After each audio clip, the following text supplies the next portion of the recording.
For over 40 years, Tire Rack has been helping you find the right tires for how and what and where you drive.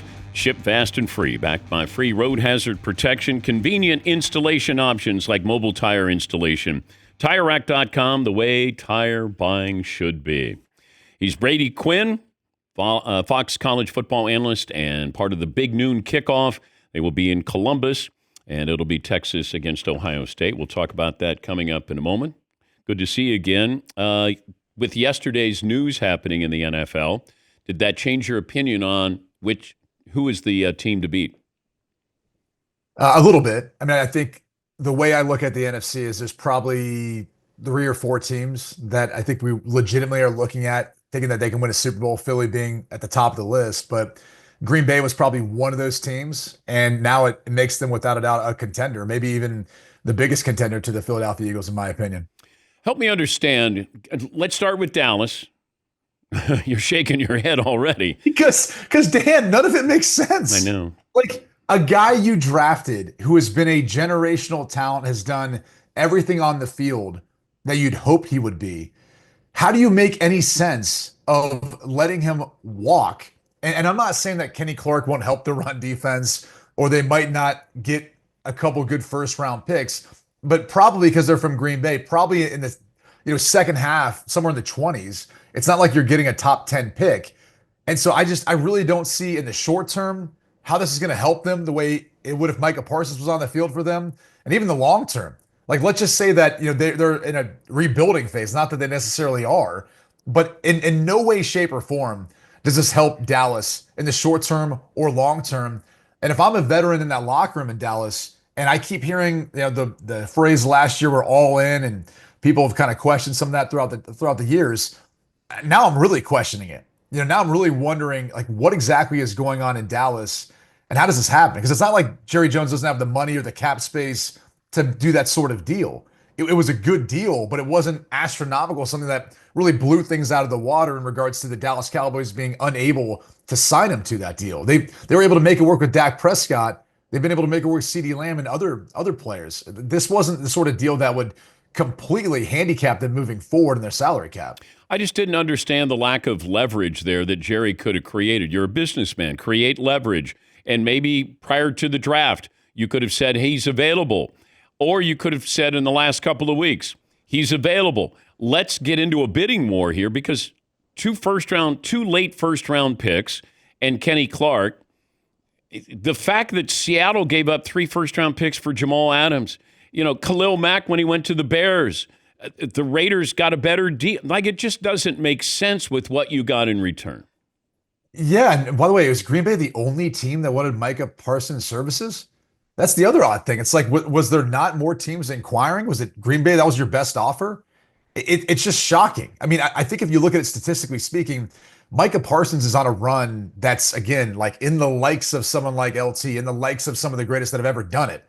And so you have to think that every single team that is in need of an edge rusher had reached out and would be willing to mortgage at least the next few years of the first round of the draft to have a player like that and sign him to a long-term deal, especially when he's still in his prime. So, look, I don't know if there's more to the story behind the scenes, whether that's from Micah's side or Jerry Jones' side. It feels like that because none of this makes any sense. And it definitely doesn't from the Dallas Cowboys standpoint. And I feel bad for their fan base because I feel like they're being sold a bill of goods. And it's almost as if you can hear Jerry Jones up there trying to talk everyone into why this makes sense for them. And it sounds like one of those things where you have your grandparent, they're getting to a point where you're like, okay, grandma, I'm not sure I necessarily believe what you're saying right now, but I'm going to give you a hug and a kiss, and I'm going to keep supporting you.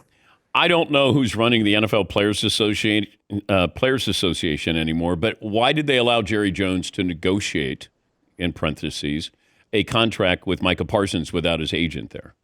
I mean, the sheer fact that you don't know who right now is running the NFLPA kind of lends itself to how that probably happens. I mean, the NFLPA obviously has had its issues. Let's just put it that way. I mean, as far as how business is being done, or maybe I should say how some of the meetings were taking place, especially with some of the venues they were taking place at. I know Fritzy frequents those from time to time, but I'll go ahead and leave that out of it. I don't know. I mean, this whole entire saga, whatever you want to, however you want to describe it, is quite possibly. I mean, again, you can only describe it as it being something that happens with Jerry Jones and the Dallas Cowboys. I don't know any other team that does business like this other than Jerry Jones and the Dallas Cowboys, at least at this point in time in his career, owning the team and being the general manager. Talking to Brady Quinn, Fox college football analyst. Big noon kickoff. It'll be there at the Shoe in Columbus, and it'll be number 1 Texas, number 3 Ohio State. What advice would you give Arch Manning? Ooh, it's a good question. I think the first thing I would say, I mean, he's started some games before, but this one's going to feel different, in part because he's got some new pieces up in front of him. But it's probably just weathering the storm. I mean, there's going to be that initial adrenaline rush, which I'm sure he felt before the first time he started, going back to last year, or even when he first got in versus Colorado State. You feel that adrenaline like run through your body where you get that excitement. But there's going to be a different feeling in this one because of the atmosphere. I mean, Buckeye Nation is one of the best, toughest fan bases that you're going to go up against. There's 100,000 plus in that place, and it gets loud. And so it's really about, to me, weathering the storm early. He's still very young in his career. It's his first year full time now as a starter. So there's going to be mistakes made. And it's kind of having that short term memory, taking a deep breath, weathering those first few punches that Ohio State's going to have, and then settling in. And that's sometimes easier said than done. Sometimes it takes you a half of football. Sometimes it takes, a couple positive plays or that first big throw, that first completion. It's almost like, playing basketball. Once you kind of break the seal, you're able to make a bucket, then it feels like you get a little more confident, like everything's going to start going in. So I'm sure Steve Sarkisian, because he's a mastermind at devising plays, is going to come up with a few screens just to get him started and just also to try to tire out the Ohio State pass rush. Social media is going to have a field day after this game. One way or another, it's either Arch is going to win the Heisman or Arch is not going to win the Heisman. Or Texas is not a great team or Texas looks dominating. Ohio State's overrated or they're not going to repeat. We tend to do that, that quick reaction referendum coming up on Monday. What do you think the headline is going to be after this game? Well, I see it being more of a tight, low-scoring game. So I don't know that we're going to see really either side coming away with like a blossoming report on either quarterback or either offense for that matter. I think it's going to be more of a defensive battle. Typically, the defense is always ahead of the offense anyway this time of year. It's in part the quarterbacks in both these games are inexperienced. Sam's getting his first start of his career. But it's also the offensive line. We tend to forget like that group takes a while to gel. And in particular for Texas, they got a bunch of new starters. Ohio State has a bunch of guys who played but haven't been in a full-time starting role. But you get in that environment again with the crowd noise, everything else, and just your communication, how you pass off the stunts in games. So I think it's going to be more of a low-scoring defensive battle. And I think we're going to come away with it looking at both these two teams as two of the top teams in college football and probably two teams that we want to see how they progress and what they're going to look like at the end of the season because they may very well be squaring it off for a national championship when it's all said and done. What is it like when you're out there on the road? Let's say you're at the big house. Let's say there's 80, 90, 100,000 people there. What's that feeling like when you first go on the field and everybody in the building hates you? It's awesome. Oh, yeah. It's the best. It's the best thing in the world. Like there is no greater feeling than walking in as the enemy and probably the most powerful thing that you can do in that situation is to hear silence. And so when you create those big plays, when you throw a touchdown pass, I mean, I'll never forget going to Michigan in 2005. And we went in with a no-huddle offense because Charlie Weiss, our coach, was like, we don't even want to give the crowd the opportunity to play any impact. And I think our first drive, we drove right down the field and scored. And it kind of took the wind out of everyone. And we kind of just controlled the game from there. And I remember thinking back, like walking out of that place, hearing 100,000 plus in the big house, quiet, nothing better than that. Like that's one of the most powerful things you can do as a quarterback when you're a part of a team that wins a game on the road in a big environment like that, and you just hear silence. It's awesome. Brady is also part of Two Pros and a Cup of Joe, the radio program that precedes ours on a lot of our affiliates. I was listening the other day, and you were talking about rookie quarterbacks or second-year quarterbacks, and they will block out one side of the field. When they go back to pass, they're already turned. And, you were talking about the windows you have. everybody's open, but in the pros, they're only open for, a split second. You were kind of given a referendum on why these quarterbacks struggle. So if you can recall what you were saying, with Caleb Williams and, some of these other guys, why do they struggle when they first come in?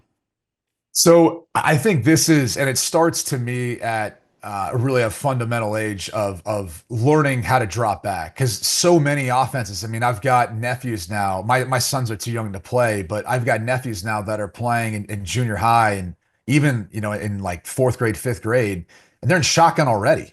I mean, they don't do a snap from under center almost anywhere anymore. And the reason why I think that's a bad place to start for quarterbacks is everything under center is tied into a sense of timing and rhythm. So your 3-step, 5-step, 7-step, even your play action pass fakes are all off of that. And the reason why that's so important is because you have a sense of timing for the footwork that your receivers are running too. And so if your footwork synced up with their footwork, the timing kind of works out for it. And I know it sounds like something small, but that shotgun snap, the amount of time it takes to get to you sitting back in shotgun makes just a bit of difference, that it changes really the timing of the play. And so for a lot of quarterbacks who are trained with playing from under center, they naturally have that internal clock you hear people talk about all the time for when they drop back, when they need to get rid of the football. The other thing it teaches you to do, because you're sitting right under center, is to get back from the line of scrimmage so you can see over those big guys in front of you. And so whether it's your 3-step, which no one does anymore, 5-step or 7-step, it teaches you how to set the back of the pocket so you can see, but then step back up into it. Because then that's what the tackles are coached to do, is kind of push those edge rushers out around you. So what happens is oftentimes when you catch the football in the shotgun, it's really hard to kind of be as disciplined with your footwork because the ball takes a little bit longer to get there. It depends on the center snap too.